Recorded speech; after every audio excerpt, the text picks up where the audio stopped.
നേരെ നമ്മളിത് കോട്ടയത്തേക്ക് ഒരു യാത്രയാവുകയാണ്. എന്തിനാന്ന് വെച്ചാൽ നമ്മളൊരു ഡ്രോൺ വാങ്ങാൻ വേണ്ടി പോവുകയാണ്. ഡ്രോൺ പറത്തിട്ടുണ്ടാ?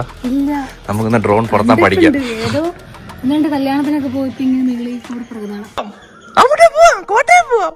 നീ കോട്ടയം കുഞ്ഞച്ചനാണോ? കുഞ്ഞച്ച എടാ കുഞ്ഞച്ചോ. അപ്പൊ ഗൈസ് നമ്മുടെ രാവിലെ കോട്ടയത്തോട്ട് പോവാണ് ഡ്രോൺ വാങ്ങാൻ. അപ്പൊ ഞാൻ ലൈഫിൽ ഇതുവരെ ഡ്രോൺ പറത്തിയിട്ടില്ല. സത്യം പറഞ്ഞാൽ ഡ്രോൺ ഒരു കൈവിട്ട് കളിയാ. പറത്തി കഴിഞ്ഞാൽ തിരിച്ചു വരുമെന്ന് ഒരു ഗ്യാരണ്ടി ഇല്ലല്ലേ. വേറെ ഏതെങ്കിലും വഴിക്ക് പോയി കഴിഞ്ഞാൽ പൈസ ഖത്തം ഹേ. അപ്പൊ എന്തായാലും നമുക്കൊന്ന് ഡ്രോൺ വാങ്ങി ഒന്ന് പറത്തി നോക്കാം. പോട്ടാ അപ്പൊ നമ്മളെ ഡ്രോണും കാര്യങ്ങളൊക്കെ എടുത്തിട്ടുണ്ട് സുഹൃത്തുക്കളെ. പാരാത്രിയാവും എത്താം. അപ്പൊ നാളെ ഉറക്കം എണീറ്റിട്ട് രാവിലെ എണീക്കുക അത് ഡ്രോൺ പറത്തുക. കാരണം ഞാൻ വണ്ടി ഓടിക്കും, മൃദുലയായിരിക്കും ഡ്രോൺ പറത്തുന്നത്. അപ്പൊ മൃദുലയാണ് പഠിക്കാൻ വേണ്ടി.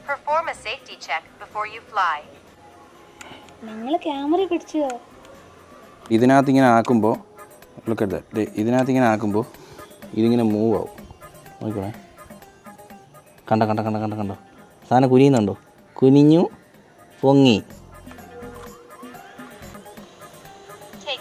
Take off.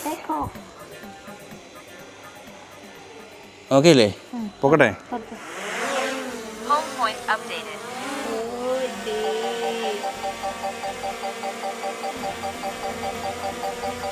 സെറ്റ് ഇപ്പോഴാണ് സെറ്റായത് ഗൈസ്. ആണ്ടെ ദേ ഇവിടെ നിന്ന് പറയുന്നത്. ഹായ്, ഇനി നമ്മൾ മൊത്തം ഇവിടെ സ്കാൻ ചെയ്യും കേട്ടോ. സാധനം പൊങ്ങി പോകുന്നുണ്ട്. ഇത് തിരിച്ച് വന്നാൽ മതിയായിരുന്നു.